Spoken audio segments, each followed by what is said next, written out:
So even though I don't use users a lot, usually I only have myself as a user, maybe a few other people, they do have an option here to control users. So if you are using users on a regular basis, you have a site registry, you're going to have to look into how to control the users.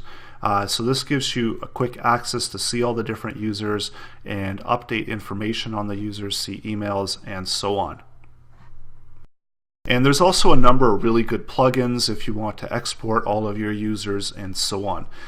So here, if you want to quickly add a new user, you could just do add new.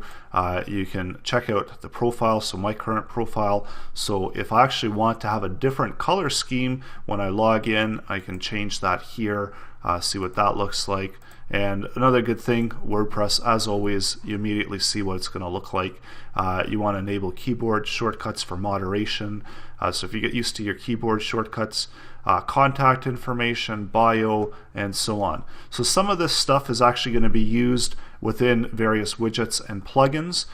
So if you do have a website, a Google+, Twitter username, Facebook profile, you should enter that in here within your user information so that you can access it if you are sharing your profile and so on.